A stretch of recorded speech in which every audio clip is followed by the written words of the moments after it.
Alright guys, welcome back to my shop. So as you can see, it's really dark here. So this is actually the other side of the garage shop, and as you can see, it's a total mess. I don't even know if I could call it a shop. It's basically a mess. And this is what the lighting, this is the lighting when I first started working in the garage. This was the type of lighting that I was working with here. And a while back, I actually posted a video about how I upgraded the lighting in my shop using, I think, an inexpensive LED light called, I think it's Sing Team. And so today what I'm going to do is I'm going to add additional lighting to this part of the garage so that I can utilize the whole space. What I find is that it's hard to, get organized, keep things organized when one side is prepared and the other side is not. Now the other side right now is fully blocked off with a bunch of, my wall carts and so on and so forth. And I just kind of pulled a lot of tools out here and kind of have them laid out, trying to come up with a shop workflow, if you will. But anyways, let's get us out of this dark and work towards getting some light in here. I'm going to turn on the light on the other side, and because there's a wall there, you'll just kind of get maybe a little bit of glare from that area or a little bit of bleeding of light, but for the most part this area is going to remain pretty dark, or at least darker. Alright, so as you can see, lighting being on just one side of the shop still brightens up this area. However, it's not as illuminated over here. I get a lot of shadows and such if I try to work on this side of the shop or this side of the garage. It would be better for me to work over here because I actually have more walk around space, because the way that this garage is shaped, it actually has like almost like a single car garage towards the back and then a double car garage in the front. So what I think I want to do is kind of move things around to where this is more of my functional shop, so I can walk around and try to get projects done, because as it is, I'm always having to tear things down and put things away, and most of the time, because I do work, I'm not getting the time that I need to put things away properly. I mean, as you can see, this is a mess. This is a dumpster fire. So it's really hindering my productivity, my efficiency, not really getting much done. Not because I don't want to, but simply because I'm still in the planning stages of how I want to set this shop up. Now, one of the important things is the fact that I do have to shuffle things around whenever I need to do any form of car maintenance. And as a result, that's what causes things to kind of get back into a state of disarray, because I'm not working on cars like more for pleasure, or so to speak, and I'm more so doing it because I need to. It's always like maybe like a last minute thing, like, oh, it's time to do the oil changes, or oh, it's time to do this, or something's broken on the car. And what that does is that means that I have to just push everything to the side, no matter what I was doing prior to. And because I haven't built the perfect storage solution, which I haven't even envisioned it, to where everything is neat and has its own place and it's easily put away, because I haven't done that, and being basically, let me say that in a different way. What I would like to have the shop set up, back up. So the way that I would like to have the shop set up is where everything has a place, everything's neat, everything's organized, but I have minimal movement when it comes to working on a car. Meaning I don't have to shift a whole bunch of stuff around. Sometimes I'm out here moving, whether it be wall carts or MFTs and all of these carts around for a good 20-30 minutes or more before I'm even able to get in the shop to do anything. And that's something that I want to change. That may mean that I may have to get rid of some things. That may mean that, I have different spaces where I feel like I could actually get tools up off the ground. I've done the French cleat wall in the back area there, and that's okay, but sometimes, especially if I'm doing like a video, Sometimes I just want more of a plain backdrop, and I don't want all of that, you know, I don't know, for myself personally. Sometimes when I'm just looking at all those tools, it's a lot going into the eye gates and a little bit difficult to focus. Sometimes I want a clean workspace where I can just focus in on whatever it is that I'm trying to do and do that job. But as it is, you know, I don't even have tool holders for all my tools. But that's, you know, there's multiple reasons for that, because back in the back area where I have my tool wall, when I'm moving the carts in and out, what I'll notice is, like, sometimes because they're pretty heavy and I'm wheeling it through, and it might want to roll over and bump into the wall, and there's always that potential that a tool will get knocked off the wall because of that. And then also too, like if I did ever have to have someone come to the home or whatever to do anything that I'm unable to do, I don't leave things up. I don't leave things out so that people can just be kind of looking at everything that I have. At those times, I'll take all my stuff down, I'll put it in tubs, I'll pack it away and get all of that stuff bound up. And you know, usually it'll probably take me several weeks to recover from an event like that, you know, because like I don't do anything with hot water heaters or anything like that, or which, you know, you have a hot water heater in the garage or different things like that. I don't do any kind of electrical work. Now I would do it for myself individually on a micro level, but not on the actual home. I'm not nowhere near that level.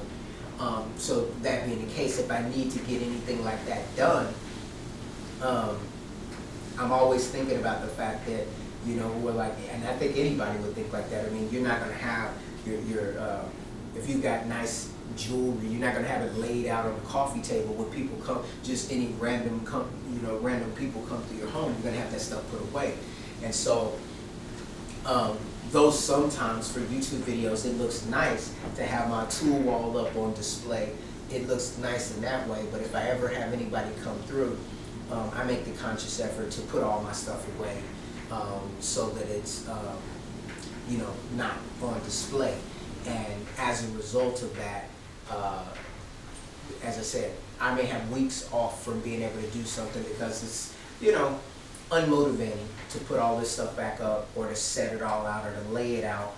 And I have yet to come up with a solution where I can put things in a way that where it works for working on cars when I need to, but it also works for doing whatever woodworking projects I want to do. So anyways, I know that the brackets that come with the Sing Team lights are not that great, but let me go ahead and clear this up off the table and let's open these lights up and see what we can get done. I'm not expecting to get a lot done today, but we'll see.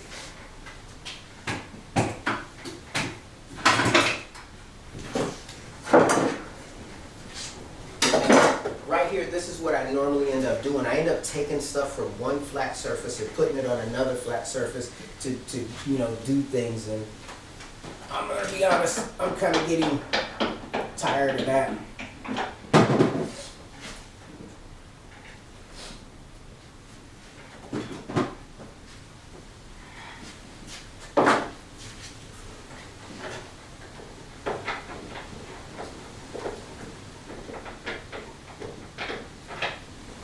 As I said, a dream shop would be to have an environment where you can have everything set up and ready to go all the time, and you don't have to tear stuff down and rebuild things over and over again. But you know, not many of us are blessed with infinite space or more space than we could imagine. So you got to kind of make it work. And then, of course, it doesn't help the fact that in my journey to get to this point, I've had so many missteps in regards to, you know, purchasing tools that I end up learning later I probably didn't need, or maybe I didn't make the right choice. Now, in this particular garage shop, I only have 120 as far as the actual electrical. And as a result of only having 120, and that limits the kind of tools that I can get. So that's the initial reason why I ended up, going with the DeWalt and the Milwaukee systems, because I knew both of them had, a lot of their tools, if not all of them, battery powered. The thing is, when you start wanting to do more, like in the Festool system, you have, the guide rail. Everything's running based upon whether it be dust extraction, which is good for the lungs, and then also the guide rail. You can run routers on it, you can run track saws on it, you can run the jigsaw on it. That adds to the precision of your work. That type of, that level of repeatability and I don't even know what the word is that I'm looking for, but that way of working doesn't exist in either Milwaukee, DeWalt, Makita, any of those. None of them are going out and making MFT tables to be able to set things up to make square cuts.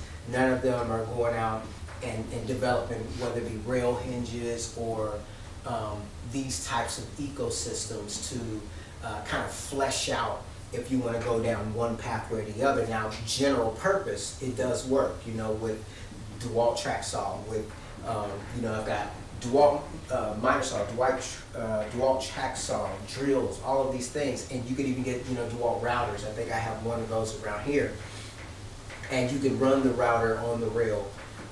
That's close, but until this fence system here, or this rail hinge system, which does accommodate, which is the benchdogs.co.uk rail system, until this came about, there was no ability to use a hinge with the DeWalt rail. Well, there was one other dashboard, but even that one, that came later to the market. It wasn't around. The Festool MFT was not compatible with the DeWalt rail by the way that it was actually designed. So, anyways, but basically just looking at those things, and then if you look at a company like Makita, where everything is pretty well compatible, but the thing is, they don't go as far as making an MFT table for that type of work. You would have to still get invested in Festool in order to do that. They also don't, they choose to do their Bluetooth functionality in a different way, where you actually have to buy a new tool, or you have to buy, and you also have to buy a Bluetooth module for each tool versus it being built into the battery like it is with Festool. So, just different approaches to the same problem. I don't know how the dust extract, or like the automatic on and off works with the Makita platform. I'm not 100% sure, but I do know that they do have some form they have something like that. So anyways, yeah, ramble. Get all this out of the way.